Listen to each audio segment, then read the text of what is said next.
Mire, para mí representa un grandísimo privilegio poder hablar, entrevistar, dialogar con Alberto Salcedo Ramos. Yo tengo una costumbre como escritor y es la siguiente: yo leo a un escritor, me gusta lo que escribe y pienso lo que pensaba William Faulkner, que los verdaderos amigos de los escritores son sus lectores. Y yo sé que hay que tener una envidia. Cuando dicen envidia sana, digo, no, ninguna sana, envidia pura. Hay que tener mucha envidia de Alberto Salcedo, porque a mí me parece de todas maneras uno de los mejores, si no el mejor, para no herir a nadie, de los escritores de crónicas de América Latina en estos momentos.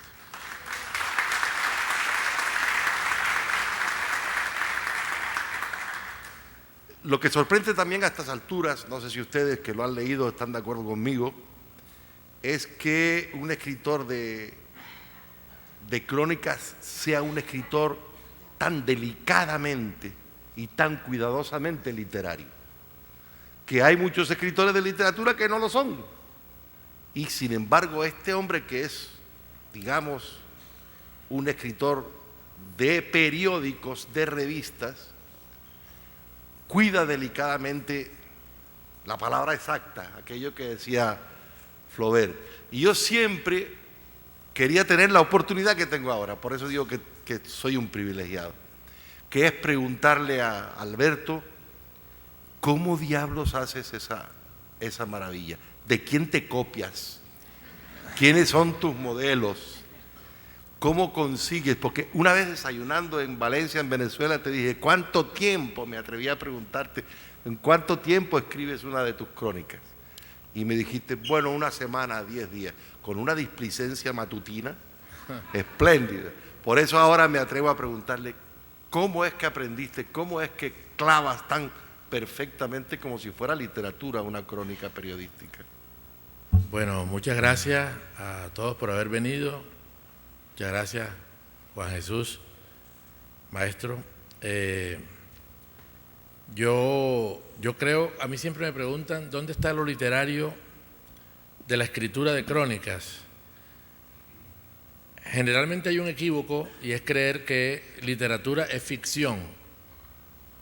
Sí, señor. Y resulta que hay literatura de ficción y literatura de no ficción.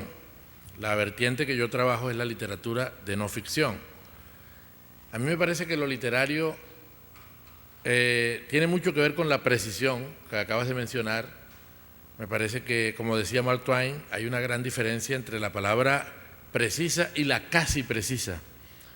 Me parece que esa diferencia, como decía el propio Mark Twain, es más o menos la que hay entre la luz de una lámpara y la luz del sol. Yo le gasto mucho trabajo a buscar la palabra precisa, puedo equivocarme, pero hago el intento de buscar la palabra precisa. Siempre al empezar mi jornada de trabajo, dedico mucho tiempo a demoler lo que hice el día anterior.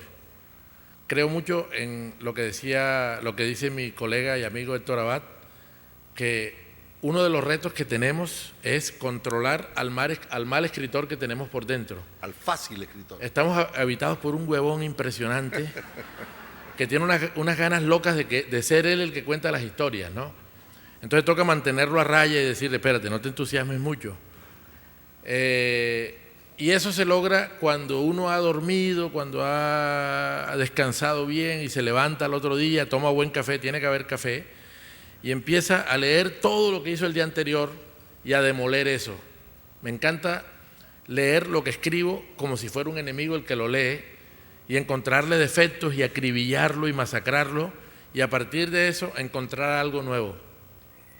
Es mi método para encontrar eso que tú dices, que puede ser algo generoso tuyo que lo encuentras como lector, afecto a mis textos, o puede ser producto del castigo que me doy para llegar ahí. No, pero mira, yo soy escritor y leo con mala leche. ¿Con mala leche? Sí, yo leo con mala intención. Yo voy a agarrar a ver. Hay muchos lectores que leen con mala intención. ¿Dónde es? Pero esos son los buenos.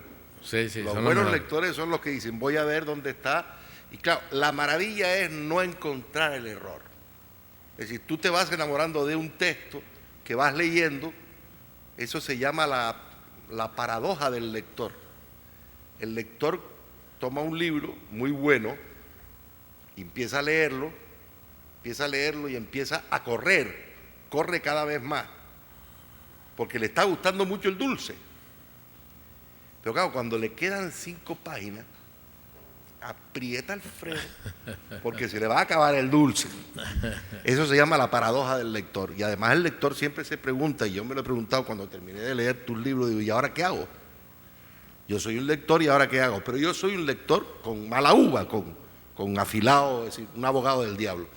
Sin embargo, lo mejor de lo que he leído en los últimos meses, te lo digo ahora que no estás delante tú, es lo tuyo. Lo mejor que he leído, y además me da envidia. Los españoles dicen sana envidia, no hay nada más que una, que es la mala. Y a mí me da, yo te reconozco que yo tengo envidia. Es verdad, incluso sobre eso te cuento algo. Una vez en un bar en Bogotá me encontré con un tipo que me dijo, tú me caes horrible, tú me caes muy mal, y por eso no te leo, porque me da mucho miedo que te lea y me guste. ¿Qué tal que te lea y me guste? O sea ya me han hablado, me han hablado. Yo tenía un amigo colombiano que ustedes seguramente conocen, y que era un muy buen escritor, un escritor que cuidaba la palabra. Siempre me recuerda, un escritor culto además, que era Rafael Humberto Moreno Durán. Rafael Humberto Moreno Durán, a quien todos llamábamos RH positivo, los demás éramos todos negativos para él. En Barcelona era gordito y redondo, y en Barcelona lo llamaban el guisante, mientras estuvo viviendo en Barcelona.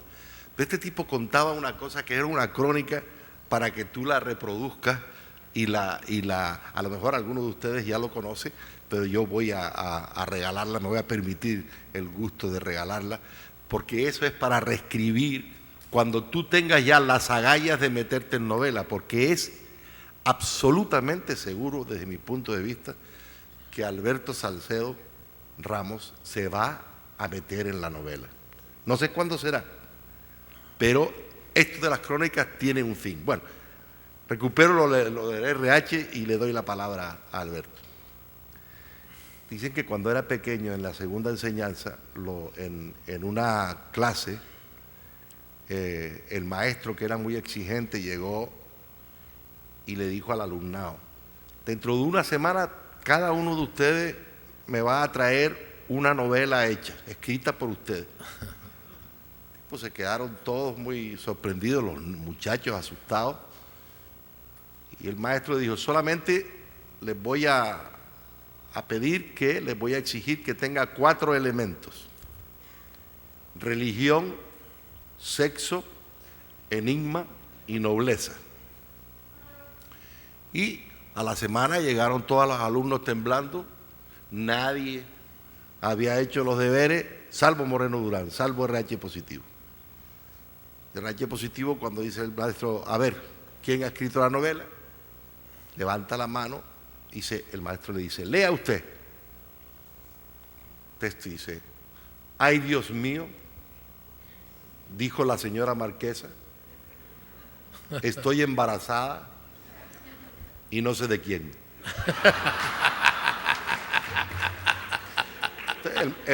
El maestro se encabronó, claro, dijo, pero eso no es una novela, hombre, ¿dónde están ahí los 4 elementos que yo le he dado? Digo, ay Dios mío, religión, dijo la señora marquesa, nobleza, estoy embarazada, sexo y no sé de quién, enigma. O sea, que el hombre ya fue de mayor novelista, y por eso fue un gran escritor. Yo creo que la crónica tiene un trabajo por dentro, tiene secreto. ¿Qué secreto? Pues claro, aquello que decía el escritor, dice, no, si las palabras sí las dice, pero te faltan las palabras. No, las palabras las tengo todas. Lo que me falta es el orden. El orden, nada más, nada más. El orden. ¿Cómo trabajas tú el orden de esa palabra perfecta? Pues a ver, yo leo mucho literatura de ficción, leo novelistas, leo cuentistas, me parece que leo mucha poesía, mucha. Me parece que la poesía enseña a afinar el pulso y la puntería en el uso del lenguaje. Yo tengo una sospecha, no es un dogma, se acerca mucho a un dogma, pero es solo una sospecha, la sospecha de que si uno no lee poesía no aprende a escribir. Efectivamente. Los poetas son precisos, ¿no? Son muy emotivos. A mí me gusta eso que tienen, que están obligados casi a la perfección, porque yo comparo a un poeta con un tirador de flechas al que le dan un número determinado de flechas y todas tienen que pegar en el blanco, ¿sí? Eso sí. El poeta siempre tiene que hacer diana. Un mal verso estropea un poema, mientras que un mal renglón en una obra narrativa no estropea la obra narrativa, ¿no? Yo leo mucha poesía. También creo, como decía Borges, que una obra narrativa hecha solo con oraciones perfectas es ridícula, ¿no? Por eso tiene que tener un alma la oración. Sí, claro. A mí me gusta a veces me gusta la imperfección, a veces. Me gusta el estilo que sea un poco sucio, pero que tenga vida, que tenga fuerza, ¿no? Es que es preferible la vida, además la vida es imperfecta y siempre es preferible, pero cuando tiene vida no se nota la imperfección. No, es que yo creo... No se nota el descuido. Totalmente. Mira, yo he dicho varias veces que la gracia del oficio nuestro consiste en trabajar mucho para que no se note lo mucho que trabajamos. Eso es. Es decir, a uno le tiene que dar trabajo, pero al lector no. Eso es. El lector lo tiene que leer fácil, aunque uno se castigue haciéndolo, ¿no? Cuando yo era adolescente, leía a Juan Rulfo y me molestaba esa desnudez que yo le veía a esa edad. Me parecía tan desnudo, tan simple, y con el tiempo descubrí que el pendejo era yo, que el bobo era yo. Así que él había hecho tan bien su trabajo que no se le notaba el trabajo, ¿no? Pero hay otra cosa que me gustaría preguntarte también para la gente, ¿no?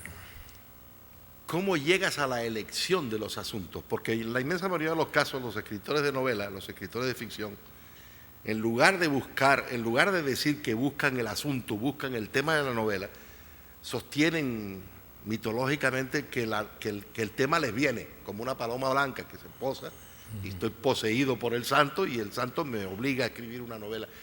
¿Cómo buscas el tema? Porque como cada uno de los temas que yo te he leído son claramente populares, en el mejor sentido del término. No son costumbristas, son populares, se pueden leer.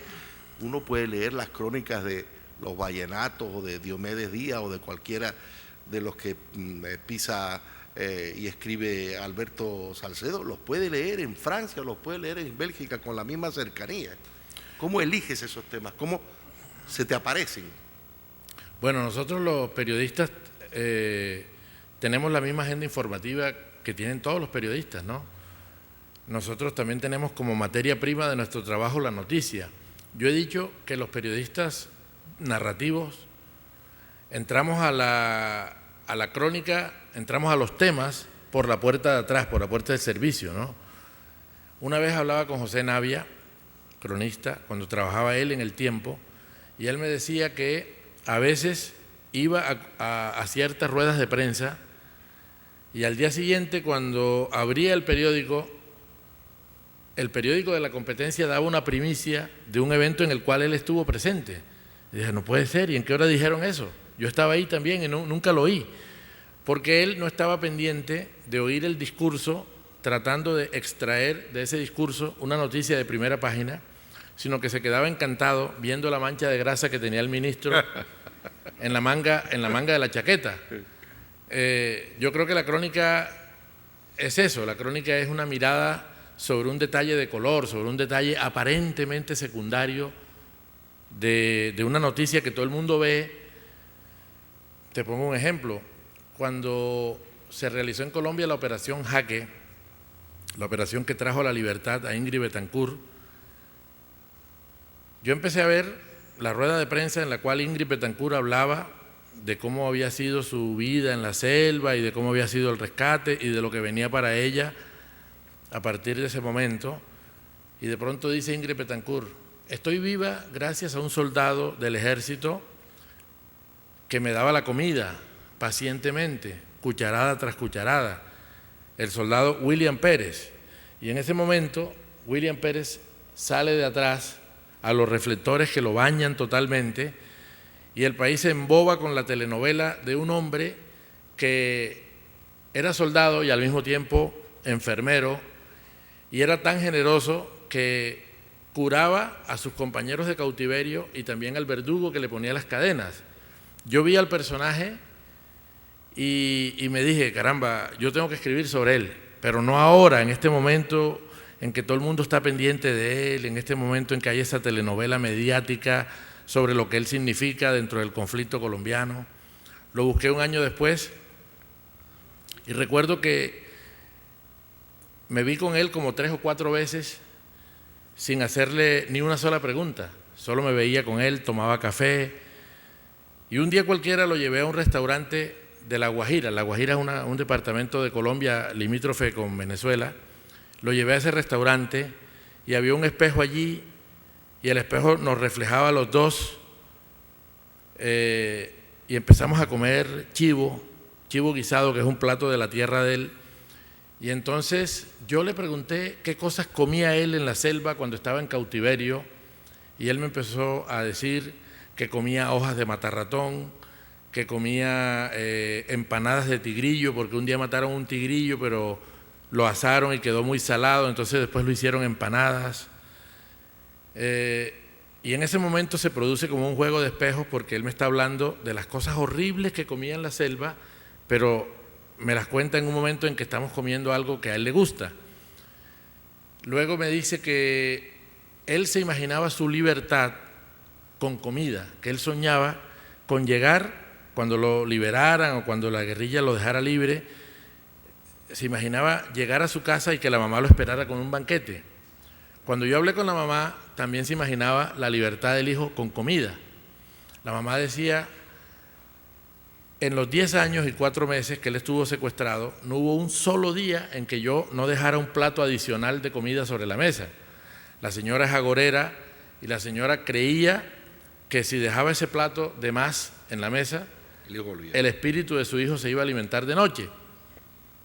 Todas esas piezas yo las iba juntando, era el único que podía juntarlas, era el único que tenía el privilegio de oír la voz de la mamá, de oír la voz del tío, de oír la voz de él y juntar esas piezas, ¿no? Y luego me dijo algo que me conmovió, me dijo que cuando tenía más o menos 8 meses de estar secuestrado, el mono Jojoy, que era uno de los líderes de la guerrilla, de los cabecillas, le llevó un espejito de bolsillo, un espejo pequeño. Y en ese momento, por primera vez en 8 meses, él se vio al espejo, él miró su imagen y se encontró muy parecido con un hermano de él con el que siempre lo comparaban. Y entonces a él le encantó verse parecido con el hermano, sintió que estaba conversando con el hermano. Y todas las tardes, a una hora determinada, se miraba al espejo para ver al hermano. Y a mí eso me pareció muy bello. Yo creo que la crónica es eso, la crónica es buscar la puerta pequeñita, la puerta que nadie más ha usado para ver una historia, pero no es que ese detalle secundario sea irrelevante, es simplemente un filón humano que nos ayuda a convertir la información en un relato que traduzca el significado profundo de ese acontecimiento y haga que la gente lo entienda mejor. Hay un punto en tus crónicas, como en esa crónica bellísima que acabas de volver a relatar verbalmente, hay un punto en que, con mala idea, el lector, el abogado del diablo, que es uno, que es escritor, va buscando la posibilidad de la inverosimilitud. Es decir, a ver dónde me resulta, puesto que en la forma no le encuentro un gran defecto, a ver dónde está el grado de inverosimilitud que me tranquilice mi mala fe y me deje tranquilo con un poco de razón que yo tengo. Pero no se encuentra, no. ¿Cómo haces para eliminar? Por ejemplo, lo que has contado es totalmente verosímil, pero desde el punto de, parece de novela, parece de ficción. ¿Cómo es? Así como los escritores de ficción tratamos de convertir un hecho real en ficción, poniéndole elementos de ficción, ¿cómo haces tú para que algo que parezca de ficción, pero que es real, resulte verosímil, eficazmente verosímil? ¿Cuál es el truco? Bueno, te cuento que Alfred Hitchcock decía algo que yo utilizo en los talleres, ¿no? Alfred Hitchcock decía que el cine es la vida sin los momentos aburridos. Cuando uno cuenta historias, debe aprender no solo a incluir, sino también quitar los hierbajos, a descartar. Esto es. ¿Ya? Los escritores de ficción crean lo sorprendente, los de no ficción descubren lo sorprendente. A todos los que escribimos crónicas nos pasa que en algún momento nos encontramos con personas que nos preguntan, oye, pero eso pasó, eso es verdad. Simplemente porque yo he llegado a la conclusión de que la gente no ve esas cosas porque no está predispuesta a verlas. La gente no quiere verlas. La gente tiene un sentido de la realidad que consiste en los 5 verbos de la pirámide invertida, en las 5 preguntas de la pirámide invertida: qué, cómo, quién, cuándo, dónde. Y eso es lo que van a buscar y ya, y nada más.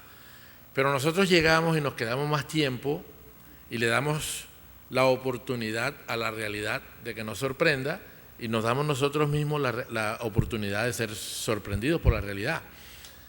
El año pasado me invitaron a México a dictar un taller y yo llevaba entre ceja y ceja una historia que leí hace años, cuando yo era adolescente, cuando ni siquiera sabía que iba a estudiar periodismo. Yo vi la noticia de un boxeador, porque siempre me ha gustado el boxeo, como sabe todo el mundo, un boxeador que se llama Guadalupe Pintor, Lupe Pintor, que mató a un boxeador llamado Jesse Owens. Entonces yo llevaba entre ceja y ceja esa historia. Fui a México, me reuní con ese boxeador y encontré que la historia es mucho más bella. Es bella. Cuando uno la ve desde lejos, piensa en algo horrible, ¿no? La muerte de un boxeador y ya, y no más. Pero cuando me acerco, descubro que evidentemente es una historia triste, pero también es bella. El boxeador Lupe Pintor mató a Jesse Owens en el ring por negligencia del árbitro, pero hoy en día es un gran amigo del padre de su víctima y todos los años va a Gales, invitado por el padre de su víctima. ¿Cómo nació todo? Porque un día el padre dijo: yo tengo que verle la cara al hombre que mató a mi hijo. El padre odiaba a Lupe Pintor y se inventó un viaje a México, y Lupe Pintor lo recibió en su casa, lo alojó en su casa, y desde entonces se hicieron amigos. Yo creo que es una historia en la que simplemente confié por el olfato, por el instinto, ¿sí? Finalmente todas las historias que uno cuenta, todas, la de un boxeador, la de un político, la de un guerrillero, todas le tienen que servir a uno para explorar la condición humana, ¿sí? Para conocer más al ser humano, al hombre. Es lo que yo busco cuando cuento historias. Pero viejo, no nos engañes. Estás para acá, para allá y tal, dándonos explicaciones fantásticas, pero los trucos, tú antes tienes que descubrir los trucos, porque si no, yo he venido del África española, pues yo soy de las Islas Canarias, que está en puro agua. Yo quiero los trucos, es decir, tienes que copiar a algún maestro, tienes que tener algún maestro, y luego de copiarlo me lo quitas y me lo ocultas y yo no lo veo. Quiero que me digas quiénes fueron tus maestros. Mira, porque cuando hablas de la poesía es un gran aprendizaje para un escritor. Pero ahí hay maestros muy claros y yo quiero que tú hables de eso. Hay un consejo que yo valoro mucho, que una vez leí en un libro de Adolfo Bioy Casares. Leí un libro de Adolfo Bioy Casares, un periodista se dedicó a acompañarlo durante un tiempo en los talleres de literatura que él dictaba en Buenos Aires, ¿no? Y en ese libro, por allá extraviado en una página cualquiera, había un consejo, y era el siguiente: aprende a contarte la historia, es decir, a contársela a uno mismo, que es lo que casi no le dicen a uno en las escuelas de periodismo, ¿no? A uno le dicen que tiene que contarle la historia a un público, pero casi nunca le dicen que antes de contársela a los demás tiene que contársela a uno mismo. Es decir, uno tiene que planear la historia, y eso es algo que yo rigurosamente hago. Yo a veces paso 4 días leyendo los apuntes y haciendo un croquis del viaje que voy a tener en la crónica sin escribir ni media palabra. Solamente estoy planeando la historia. Te voy a poner un ejemplo para responderte a esa pregunta que me acabas de hacer. Como un macho, así como... Me pidieron una vez escribir una crónica en un pueblo que queda a 1 hora de Cartagena, que se llama El Salado. En ese pueblo la guerrilla cometió, los paramilitares cometieron una masacre atroz, donde murieron 66 personas. Leí esa crónica. Entonces yo fui allá y voy con la idea de que el pueblo se llama El Salado. ¿Cómo es posible que un pueblo se llame así? ¿Sí? Es como lo primero que uno le llama la atención. Pero cuando yo llego al pueblo, veo primero que no tiene ni medio metro de pavimento. Es un pueblo totalmente destapado. Segundo, que no hay ningún cartel que delimite geográficamente ese espacio. Nada que diga bienvenido al Salado. Y cuando uno entra al pueblo, en la práctica, esa labor de delimitación la hacen los cadáveres. Hay un panteón de las víctimas, o sea que uno entra y enseguida se encuentra con los muertos. Entonces a mí se me ocurre una frase que es la siguiente, que en Colombia los paramilitares nos enseñan geografía. ¿Sí? Uno no sabe en qué sitio está hasta que matan a alguien, ¿sí? Y los paramilitares terminan a punta de balas o de motosierra delimitando un espacio geográfico. Luego digo, bueno, pero esta gente que está ahí metida en esa bóveda, yo pude haberlos conocidos a todos mientras estaban vivos, pero no vine. Vengo ahora porque están muertos y me han pedido contar esa historia. Entonces yo soy un ave de carroña, yo vengo a dar malas noticias. O también puede ser que ellos sean tan excluidos que solo existen cuando mueren. En Colombia hay gente que muere, luego existe. Todas esas ideas se me ocurren cuando estoy haciendo el trabajo de campo y las tengo en cuenta para cuando voy a escribir. Yo creo que hay que dedicarle al trabajo de campo una atención del 100%. Hay que prepararse para eso. Hay que oír a la gente, oírla. A mí me encanta oír a la gente. Yo sufro mucho cuando escribo, pero adoro oír a la gente. Me encanta oír a la gente. Los oigo y los oigo más allá de lo que yo pregunto, porque el periodismo se ha convertido en rehén de la entrevista. Yo pregunto, tú respondes. Yo necesito una noticia de primera página y te pregunto en 10 segundos saliendo de un ascensor porque quiero tu voz para ir a rellenar el noticiero, y la vida se reduce a una pregunta que yo te hago y a una respuesta que tú me das, y casi nadie se preocupa por averiguar lo que tú piensas más allá de la pregunta que yo llevo escrita para que tú me la respondas. ¿Sí? Gaita les decía que a él no le interesa tanto lo que los personajes dicen cuando les pregunta, sino lo que los personajes dicen cuando no hay cuestionario. ¿Te acuerdas de aquella crónica de Gaita Les? Del dueño, no me acuerdo, el dueño de aquel restaurante que se había arruinado no sé cuántas veces con restaurantes que tenía y que subía a restaurantes en Nueva York, donde iba, en Manhattan, donde iba toda la élite del cine y toda la... ¿No te acuerdas cómo se llamaba la crónica? Es una crónica preciosa. No me acuerdo. Pero ese es uno de tus maestros. Amo a Gaita Les, sí. ¿Y a García Márquez? ¿Al García Márquez periodístico? Me gusta más el ficcionador, sin duda, pero el periodista también, sin duda, pero me gusta más el otro. Me parece que es un brujo, que tiene un lenguaje... Me parece que lo vamos a entender más todavía cuando ya no esté. Sí, me parece que es el brujo mayor, como yo le digo. Lo es. Es un gran narrador, una fuerza telúrica a la hora de narrar, y nos dio muchos ejemplos, ¿no? Por ejemplo, la capacidad de trabajo, la seriedad, el amor por el oficio, el profesionalismo. Déjeme contarle otro chiste de estos, bueno, que alivian un poco la tensión entre el público y nosotros y el escenario. Miren, ustedes saben que García Márquez y Vargas Llosa fueron muy amigos durante una temporada de su vida, unos 8 o 10 años. Y un día ya peleado, iba Vargas Llosa en un avión en preferente, leyendo, y entra una azafata, ¿cómo se llama aquí? Aeromoza también. Azafata. Entra una azafata y le dice, señor Vargas Llosa, mire, perdónenme, aquí hay un pasajero que no deja de darnos la lata, que quiere salud, y esgrime un argumento que yo entiendo que es suficiente. Dice que la lectura de sus libros me cambiaron la vida. El indio se quedó mirando así y dijo, bueno, déjeme que termine de hacer estas notas y ya después, dentro de 20 minutos, le dice que pase. A los 20 minutos el hombre pasó, saludó a Vargas Llosa. Para mí es un privilegio único, nunca pude pensar que tuviera esta ocasión en la vida, porque yo leí La ciudad y los perros, me cambió la vida. En fin, le relató 2 o 3 episodios de La ciudad y los perros, la había leído.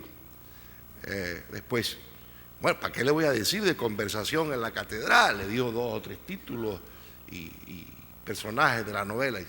Pero claro, yo tengo que serle sincero, porque realmente la novela suya que me cambió definitivamente la vida era 100 años de soledad. Para que vean que los lectores también tienen sus errores. Y claro, Mario se quedó. He contado esta anécdota en algunos sitios con gente tan relevante. Bueno, y tú que has hecho novelas basadas en hechos históricos, en personajes de la realidad, de pronto puedes ayudarnos a que el público tenga claro cómo cambian los códigos cuando pasamos al reverso de la moneda, cuando se trata de fisionar. Hay una cosa peligrosísima para alguien que escribe, sobre todo esa novela a la que tú te estás refiriendo, La de Miranda. que es la novela de la noche que Bolívar traicionó a Miranda. Eso aquí se puede decir, en Venezuela se dice un poco, hay que decirlo con más cuidado. Pero fue así, históricamente fue así.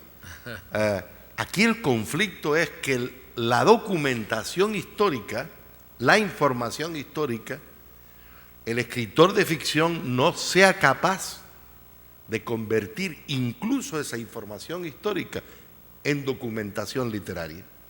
Es decir, tienes que agarrar un episodio histórico muy importante y darle una dimensión literaria bañándola con elementos de ficción.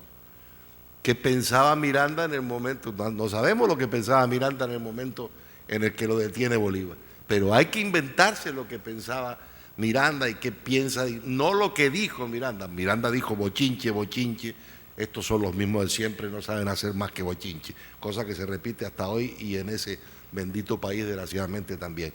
Pero ese es el principal problema de la gente que escribe una novela histórica. Cuando no es una novela, o lo que llamamos una novela histórica, que está basado en personajes y en episodios históricos fundamentales, sustanciales, esenciales, entonces forma parte más de la imaginación. Yo terminé hace un año y lo publico ahora en abril en Alfaguara, en Madrid, una novela que se llama Requiem habanero por Fidel. Le voy a explicar brevemente lo que me pasó. Yo empecé a escribir una novela que se tituló Así en La Habana como en el cielo. Escribí otra que se tituló sobre Cuba, que se tituló El niño de luto y el cocinero del Papa, que era absolutamente inverosímil y por eso seguramente fracasó. Y esta de Requiem habanero por Fidel, que parece más inverosímil porque Fidel está vivo. Bueno, arrugándose mucho, pero está vivo. Y ¿sabes cómo se me ocurrió escribir esa novela? Yo tenía una vaga idea de escribir una novela cuando Fidel Castro se muriera, pero no se moría. Y no, yo no podía esperar. Incluso por ahí hay un cuento de un empleado, de un allegado a Fidel que le dice: oye Fidel, ¿y a quién piensas poner ahora que se muera Raúl? Y hay otro chiste en el que viene, están Chávez y Fidel Castro hablando en La Habana y viene la muerte y dice: ¿quién es Fidel? Y Fidel dice: este. O sea, todos esos chistes nacen de Cuba, porque el humor, y a eso es a lo que voy, el humor habanero y el humor cubano hace resistir cualquier cosa. Yo no he visto cosa igual en mí. Es exclusivo de esa isla. Por acá también hay buen humor, acá en el Caribe colombiano. Sí, hay mucho. Sobre todo en los orientes, en los Caribes, las costas. Pero bueno, termino de decirte esto. Me levanté al baño una noche.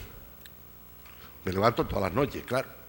Pero me levanté al baño una noche y cuando volví a la cama me dije a mí mismo: se va a morir este desgraciado y no tienes la novela.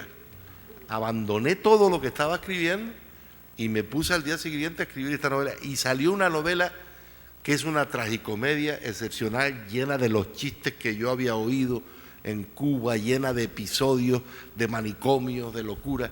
De modo que en realidad la ficción no tiene sino un trabajo, la palabra, bueno, tiene el mismo trabajo que todo, pero la palabra, el orden y la verosimilitud, la eficacia de la verosimilitud.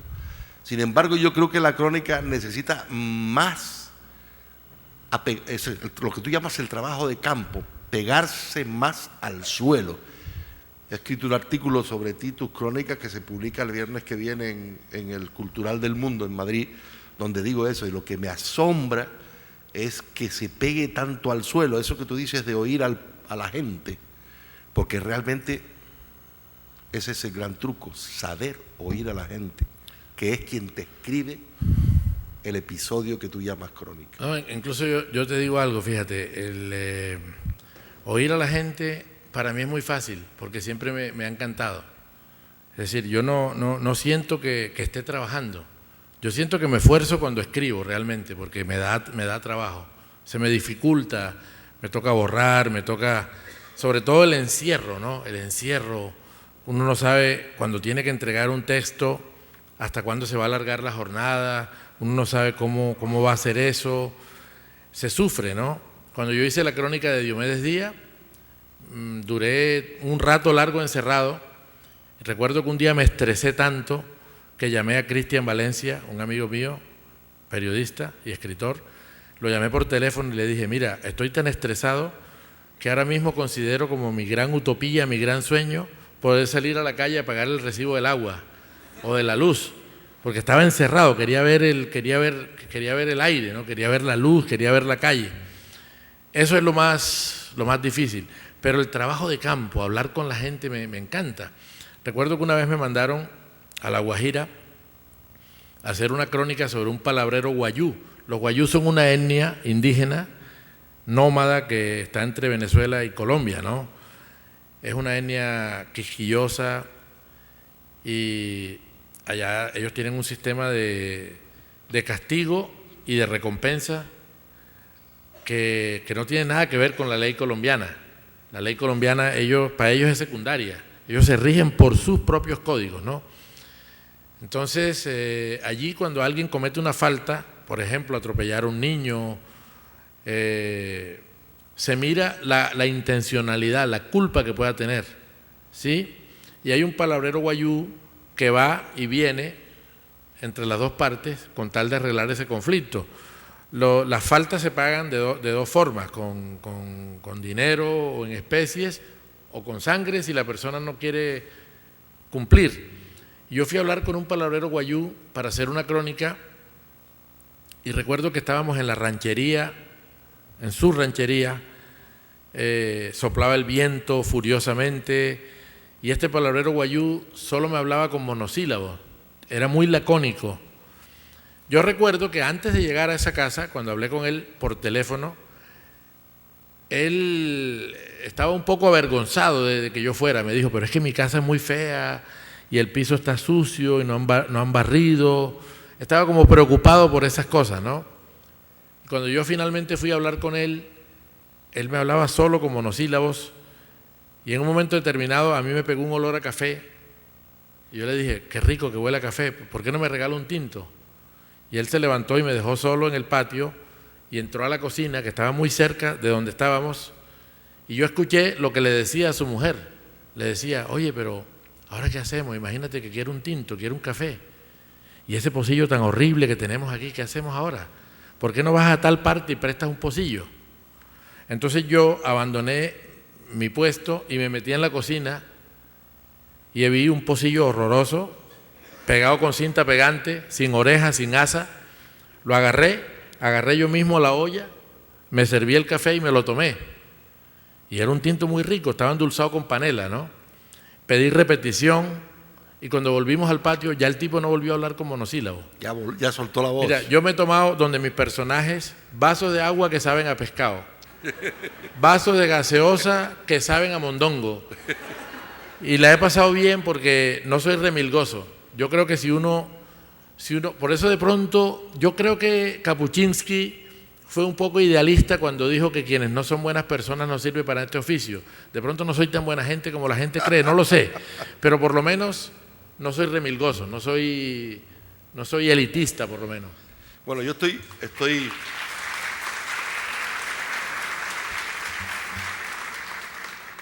como ustedes seguramente encandilado por la verbalidad fantástica que se ve reflejada también en los textos del escritor magnífico que es Alberto Salcedo Ramos, y que sigue siendo para mí un privilegio no solo hablar con él, sino tenerlo ya como amigo. Pero yo quiero que nos diga, quiero insistir en que ya no más trucos porque no nos lo va a decir, está claro, pero sí, si te ilusiona saltar a la ficción, si tú ves en lontananza, si tú ves ahí en las lejanías, o como dicen algunos marineros de mi tierra, en las lejitudes, que no existe en el DRAE, pero que es preciosa, muy técnicamente poética, si tú ves esa posibilidad de que tú te conviertas pronto en un novelista.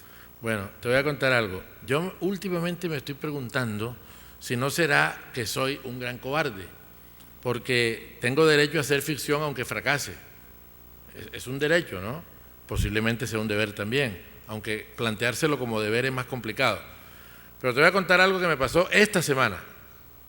Resulta que yo veía, voy a hacer un programa de música en la radio muy pronto, voy a empezar la otra semana, tan pronto como la otra semana, con un amigo que se llama Mario Jursic, y estamos hablando de canciones, estamos hablando de música. Mario Jursic es el director de una revista, El Malpensante, que se llama El Malpensante, pero que yo cuando la leo digo, voy a ver El Bien Me Sabe, porque me parece una maravilla de revista de crónica. Entonces yo me empecé a preguntar por una canción. La gente de aquí de Cartagena seguramente sabe de qué le voy a hablar. Una canción que yo escuchaba en el año 78, cuando yo tenía 15 años. La canción se llama, ¿cómo se llama la canción? Tristeza sobre tristeza. La grabó un tipo que se llama Mariano Pérez. Mariano Pérez es un cartagenero, no sé si estará vivo, es parte de lo que tengo que averiguar. Mariano Pérez arreglaba acordeones, era técnico de acordeones. Había un conjunto vallenato que se llamaba El Binomio de Oro, y Mariano Pérez era el técnico de los acordeones. Un día cualquiera al tipo se le ocurrió grabar también tocaba el acordeón, y se le ocurrió grabar una canción. Y utilizó como cantante a un muchacho que se llama Guillermo Torres, y grabaron una canción que pegó, que fue un éxito. Yo recuerdo que cuando empecé mi vida de lector en un pueblo que se llama Arenal, que queda aquí cerca, a mí se me daba por componer vallenato, ¿sí? Agradezco que no me los hayan grabado. Entonces yo una tarde llegué a la casa de Mariano Pérez con una canción, con un casete de esos de antes, a ver si el hombre me lo grababa. Se lo dejé, fue muy amable, me atendió muy bien, pero nunca me lo grabó. Lo que sí grabó fue esa canción que te digo que se llama Tristeza sobre tristeza, que fue un éxito en ese momento, ¿no? Hace poco me levanté pensando, caramba, acordándome de la canción, ¿no? Y entré a Google a buscar qué había sido de la vida de Mariano Pérez, no recordaba el nombre del cantante, y encuentro Mariano Pérez, canción Tristeza sobre tristeza, grabada en 1978 en el sello Codisco en Medellín. Mariano Pérez, nacido en tal año. El cantante Guillermo Torres, que luego se convirtió en guerrillero. Digo, epa, ¿cómo así? Y empiezo a buscar. Resulta que Guillermo Torres hoy en día se llama Julián Conrado. Es el famoso cantante de la FARC, que ahora está en La Habana y que fue capturado en Venezuela por el régimen de Chávez. Entonces yo digo que escribo porque odio la idea de quedarme con una curiosidad. Yo sé que la curiosidad me conduce a otra curiosidad. Yo sé que cuando la sacio surgen nuevas preguntas. Hay más puertas. Surgen nuevas preguntas. Pero no me gusta quedarme con una curiosidad. Entonces empecé a buscar y claro, me salió Julián Conrado y empecé a ver la vida de él y es un tema que me envenena un poco, que me seduce, que me causa mucha intriga, ¿no? Y es un tema que tengo cercano, porque yo al tipo lo vi cantar, ahora todo el mundo lo ve cantar con el uniforme de camuflado, pero yo lo vi cantar cuando él creía que era Frank Sinatra. Después la vida le demostró que no era Frank Sinatra. Yo tengo la sospecha de que él se volvió guerrillero por eso. Yo tengo la sospecha de que se volvió guerrillero porque vio que no era Frank Sinatra. Sí. Bueno, yo creo que llega el momento de darles a ustedes la palabra para que participen y le hagan preguntas a Alberto Salcedo. Ayer en mi intervención en el Hotel Santa Clara, advertí de esta cosa que aprendí del maestro Vargas Llosa también. Al público en general le gusta mucho hablar. En cuanto le dan un micrófono se pone a hablar como loco. Entonces, eso se llama desahogo. Lo mejor es que pregunten y el desahogo lo dejemos para después.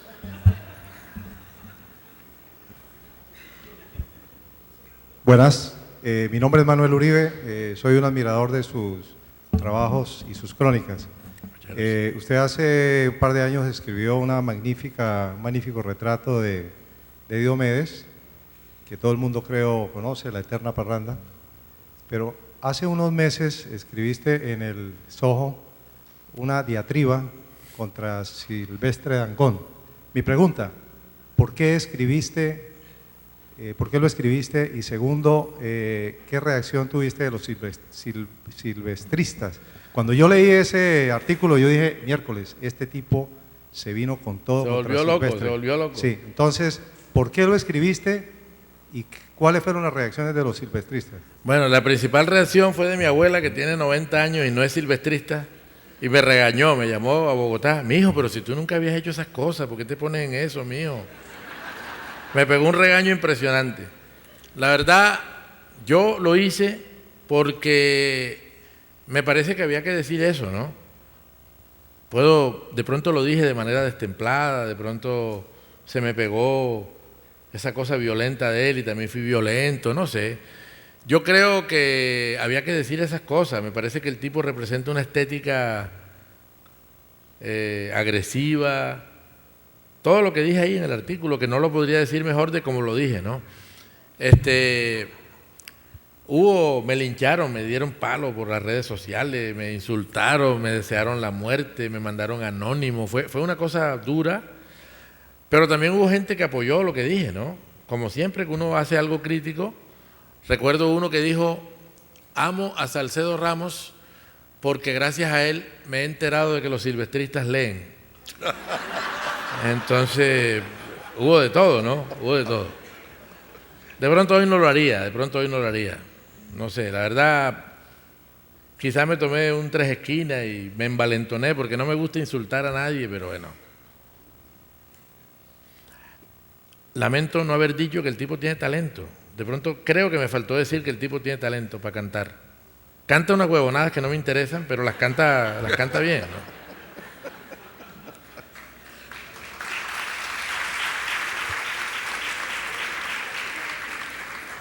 A ver, más preguntas, por favor. Atrás.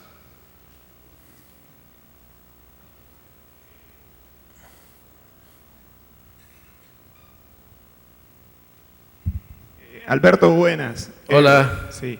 Una pregunta, ¿cómo se haría alguien que ha escrito una crónica, pero realmente no tiene evidencias y en parte por la persona a la que se le ha hecho como tal, porque no hay fotos, es un tema un poco también como tabú, no se trata mucho? Y entonces, ¿cómo se presenta eso si de pronto el editor te confronta y o sea, tú realmente no puedes mostrar nada porque la persona te ha dicho no quiero que nada de esto salga, te voy a dar mi testimonio, pero esto está así, o sea, no quiero que digas tal cosa, o sea, hay como muchas limitaciones por el mismo personaje. Entonces, no sé si te ha pasado y bueno, o sea, que algún consejo porque estoy como en ese caso más o menos. Bueno, es complicado de pronto abordar un tema que de pronto por lo que has dicho me suena un poco gaseoso, pero a veces uno tiene que agarrarse, como se dice vulgarmente, de un chorro de meao también, ¿no? Siempre y cuando el chorro de meao te sirva para subir al segundo piso. Hay una historia en la que uno a veces cree y los demás no creen, ¿no? Por ejemplo, yo crecí viendo a un boxeador de aquí de Cartagena que se llama Rocky Valdés. Me encantaba ver pelear a Rocky Valdés.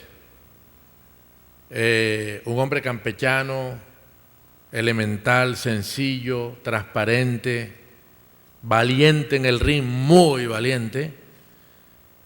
Y entonces yo estaba enamorado de lo que significaba esa figura del Rocky Valdés. Y yo sabía que era un personaje. Y un día cualquiera leí que el Rocky Valdés, cuando vivió en Estados Unidos, tenía como sparring a un boxeador llamado Emil Griffith, del cual se decía que era gay. Entonces a mí me sonó eso, y digo, caramba, un boxeador gay. Le pregunté al Rocky y su respuesta fue, sí, mi hermano, decían que él era marica. Eso me quedó sonando. Y un día cualquiera empecé a buscar en internet información sobre Emil Griffith y encontré el rumor. En un viaje a Estados Unidos pregunté por Emil Griffith y me dijeron, acaba de salir un libro de él donde confiesa que efectivamente fue gay. Resulta que Emil Griffith fue campeón mundial también de boxeo, en el mismo peso del Rocky Valdés, y Emil Griffith se hizo famoso porque mató en el ring a un boxeador cubano llamado Benny Kid Paret. ¿Sí? Sí. Benny Kid Paret, lo mató en el ring. ¿Por qué ocurrió eso? En parte porque Benny Kid Paret, cuando hubo la ceremonia de pesaje, le dijo, mira, tú esta noche vas a perder conmigo porque tú eres marica. Y Emil Griffith, como tenía compañeros de cuerda que eran hispanos, que eran latinos, él entendía el español. Se dice que él subió al ring de muy mal genio y envenenado contra Benny Kid Paret y lo mató en el ring. El caso es que esa pelea le cambió la vida totalmente. Él no fue nunca más el mismo boxeador. Pero curiosamente estuvo rodeado de gente cuando mató a su adversario. Pero 40 años después, cuando publica sus memorias, la gente lo dejó solo porque confesó en esas memorias que era gay. Entonces él dijo aquella frase, cuando maté a un hombre, Exacto. me apoyaron. Cuando dije que amo a un hombre, me dejaron solo. Simplemente, para responderte, para redondear la respuesta, yo al principio tenía una intuición que me guiaba hacia esa historia, pero hay que buscar el soporte, hay que buscar los argumentos para documentar el capricho de uno. Uno tiene un capricho con una historia, algo que le dice a uno, esa historia es poderosa, pero uno no puede presentársela gaseosamente a los lectores, uno tiene que documentar ese capricho. A veces es un capricho, pero hay que documentarlo.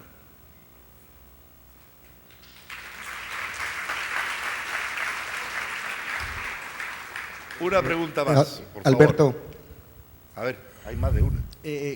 cuando uno habla de crónica, o sea, y la crónica tiene una relación muy estrecha con la anécdota, no sé si te has enfrentado a la tentación de que cuando estás construyendo una crónica, quizás hay un elemento que no sucedió en la crónica, pero que perfectamente podría haber sucedido y que de incorporarlo quizás la hace más seductora, quizás la hace más bella, y que de pronto de tanto pensar en él, incluso la mente como mecanismo de defensa tiende a creer que en realidad sí fue así. ¿Te has enfrentado y cómo has conciliado esa tentación de no incorporar un elemento que la embellecería, pero que en realidad no pasó? Pero se puede usar siempre y cuando uno deje claro que es una anécdota y que puede ser una historia, ¿qué te digo? Que puede ser mentira, ¿no? Es decir, para mí la anécdota es como una caja de música que le agrega un poco de color a la historia. No hay nada peor que un estilo que se queda solamente en lo anecdótico, pero también me parece grave que no haya historias de color si se trata de un personaje que de pronto tiene ese color, ¿me entiendes? Por ejemplo, tú vas a Valledupar y preguntas por un acordeonero que se llama Alberto López, el Debe López, y te van a contar 1000 anécdotas de él. Todas son mentiras, todas son mentiras, todas son mentiras. ¿Sí? Pero uno se ríe. Uno no tiene derecho a linchar al personaje con una historia que es mentira, pero sí a decir que sobre ese personaje se cuentan muchas anécdotas. Por ejemplo, que fue a Valledupar, él fue el segundo que grabó con Diomedes Díaz, que cuando llegó le brindaron una pizza, y él nunca en su vida había visto una pizza en La Paz. Entonces empezó a comérsela y claro, se la estiraba y dijo, ve, esta arepa no colabora, se estira. Entonces uno... También echan el cuento de que su mujer era infiel, ¿sí? Obviamente ese cuento no lo puede usar uno porque eso es linchar al personaje, ¿no? De que su mujer era infiel y a él le dijeron, mira, Debe, que tu mujer te está haciendo infiel con un policía. Y él dijo, ya yo hablé con el comandante y lo van a trasladar. Entonces, todos los personajes que uno aborda son susceptibles de encontrar eso. Hay miles de anécdotas. Algunas son ciertas, ¿no? Algunas son ciertas. Por ejemplo, la de Pambelé. Yo documenté que una de Pambelé que yo conté en mi libro El oro y la oscuridad es cierta. Pambelé estaba peleando contra Yasuaki Kadota, un boxeador coreano. Había un reglamento en la AMB, Asociación Mundial de Boxeo, que establecía que cuando un boxeador se caía 3 veces en el mismo round, era nocaut. Y Pambelé solamente tumbaba 2 veces en cada round a ese rival. Pero ya a Pambelé le dolían los puños de tanto pegarle al tipo. Pambelé decía, pero ese hijo de puta, porque ya no se queda en el piso, no puede ser, le estoy pegando y se vuelve y se para, qué tipo tan latoso, ¿no? Y por allá en el 6º round, cuando Pambelé tenía la mano hinchada de tanto pegarle, le dijo a Tabaquito Sanz, su manager, oye Tabaquito, ¿por qué no mira con disimulo para ver si es el mismo? Que yo creo que me lo están cambiando. Entonces, eso yo pude documentar que era verdad, pero a veces es mentira, a veces es verdad, pero si es mentira, tienes que dejárselo claro al lector. Muchas gracias.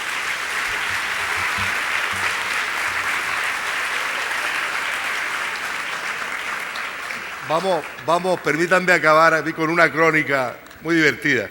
Ustedes saben quién es, muchos de ustedes saben quién es y lo han leído a Alfredo Bryce Echenique, el peruano que publicó la reconocidísima novela Un mundo para Julius y que publicó también otra novela buenísima que se llama La vida exagerada de Martín Romaña. Él diría que es un bebedor social, no, es un bebedor full time. Y además toma constantemente vodka absoluto. Yo siempre digo, es un bebedor absoluto. Y lo invitaron a una cosa de estas de escritores y fue muy borracho a la universidad, a una extensión de la Universidad de Verano de la Menéndez Pelayo en un pueblo de Almería, en España. Y entró cayéndose con un cigarro, un gitán francés en la boca y en los labios y se sentó y empezaron a hablar los 4 o 5 que estaban en la mesa redonda y cada uno largaba su rollo y Bryce con la cabeza agacha tirando del gitán hacía así, hacía que no, nadie le hacía caso, todo el mundo público lo veía que estaba muy mal. Entonces él habló, le tocó su turno, se quitó el gitán muy cinematográficamente, lo dejó encima de un cenicero y largó su speech que cuando está borracho le sale muy bien y cuando está sobrio es un desastre de aburrimiento. O sea, su estado natural es el alcohol. Y largó un buen rollo, la gente le aplaudió y otra vez cogió el cigarro y se cayó. En España hubo un tiempo un profesor muy conocido, profesor, un lexicólogo, un gramático, académico, se llamaba Manuel Alvar López. Y entonces Bryce, dormido y borracho ya ahí, siguieron hablando los personajes y terminó y se le pasó como ahora hemos pasado la voz al público. Y se levantó un muchacho muy culto y en ese momento dice, Yo quiero recordarles a ustedes que el profesor Alvar, este Bryce que oyó Alvar, levanta la cabeza y dice, eso, vámonos todos al bar, al bar. Así yo creo que sí, que debemos terminar así en alto e irnos al bar. Muchas gracias. Muchas gracias. Muchas gracias, muchas gracias, muchas gracias. Muchas gracias.